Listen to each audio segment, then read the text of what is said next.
Andrew Ravens here once again for a news audio update, but for a podcast, I would assume, of RavensNewsPost.com that is currently in production, eFightNews.com, and WrestleNewsPost.com. Definitely go check them out on there. Follow me at AGRVision_Vision. Quick things real quick. We're going to kick it off in UFC. A bunch of news came out last night on UFC, their TV series on Fox Sports 1 called UFC Tonight. Carlos Condit will take on Robbie Lawler for the welterweight championship at UFC 193 for the welterweight title. It'll be in Melbourne. They don't know a venue yet, as they're going back and forth on just a typical arena or a 55,000 seat stadium, which would be insane. And I want to say, now don't quote me on this, but that would be their debut in Melbourne. So, also, Johnny Hendrick takes on Tyron Woodley at UFC 192 in October. UFC 193 is in November. Anyway, so you got those two fights, which should be awesome. Martin Kampmann will be stepping down as head coach of Team Alpha Male beginning at the end of this year. He replaced Dwayne Ludwig back in September 2014. So he'll be gone. They had some bad blood as far as Ludwig and Team Alpha Male. The reason for Kampmann leaving Team Alpha Male was described as personal reasons, according to Ariel Helwani of MMAfighting.com, as well as UFC Tonight's correspondent. UFC, they held their Nashville show this Saturday night on the previous podcast. You can listen to that preview of that show. I'm very high on the main and co-main events, and I think that should be a good show. As far as WB, SmackDown's tonight, and I ran down the spoilers on the previous podcast. I'm going to try to do at least one per day, and we'll see how that goes from now on. As I noted earlier, thinking about doing a NFL podcast, not really sure about it yet. As far as WB goes, the Wrestling Observer newsletter came out last night. It's a lot of news, a ton of news. NXT TakeOver, they added 3 matches. NXT Tag Team Championships will be the Vaudevillains taking on Blake and Murphy, as well as Sasha Banks defending her NXT Women's Championship against Bayley.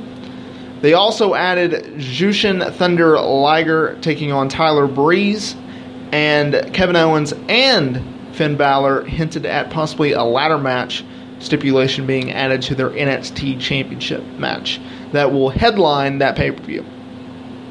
I will be on vacation that week, so unfortunately I'll be missing that event, as well as SummerSlam. But it should be alright. As far as SummerSlam goes, Seth Rollins and John Cena is all but confirmed. Speaking of Cena, he will be returning on the August 17th edition of Raw to continue his feud with Seth Rollins, and that will be the go-home show of Raw to SummerSlam. Big Show versus Miz versus Ryback for the Intercontinental Championship was added on SmackDown, as well as Bray Wyatt and Luke Harper teaming up to take on Roman Reigns and Dean Ambrose. 2 matches that I really don't care about. Ryback's been out with a staph infection in his right knee. Big Show is there, and he's probably the best out of the bunch. Ryback was mega over prior to injury, and The Miz is just there. As far as Rollins versus Cena, they had a great match on Raw. They'll probably get 30 minutes at SummerSlam, especially it being a 4-hour pay-per-view event. That should be great. I see Rollins going over, and I know that sounds surprising, but I think the way that WWE is positioning Rollins and Cena is Rollins is the future, and Cena is slowly but surely making his way down the card, even at 38 years old for Cena. A lot of people think that Cena will go over and win the WWE World Heavyweight Championship because it's a winner-takes-all match. WWE title, U.S. title, up for grabs. I just can't see them doing it then, because it makes too much sense to do it. And WWE's logic, do the opposite. Also, Eva Marie is receiving a mega push from WB Brass. Originally, that was for Lana. They're going with Eva Marie, as the idea is, which makes sense if you really think about it. You know, people give WB so much crap for long-term booking and their issues with that, and that they're short-minded when it comes to booking.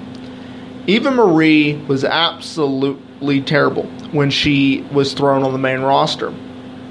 No previous wrestling experience, and was just thrown on Total Divas. Since she's worked with Brian Kendrick and he's done some mega improvements on her in-ring ability, I think she'll be alright. She's, 31, 32 years of age, so she's a little bit behind the curve, especially with WB Divas.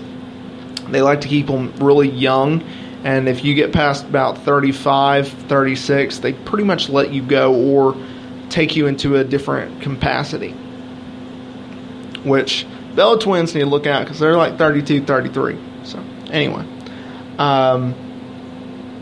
A lot of news is out currently. It's Thursday, August 6th, 2015. That about does it without going on rambling. RavensNewsPost.com is currently in production. Wrestle News Post for your professional wrestling news. eFightNews.com for all your UFC and MMA news. That about does it. Hope you all have a great day, and we'll speak with you soon.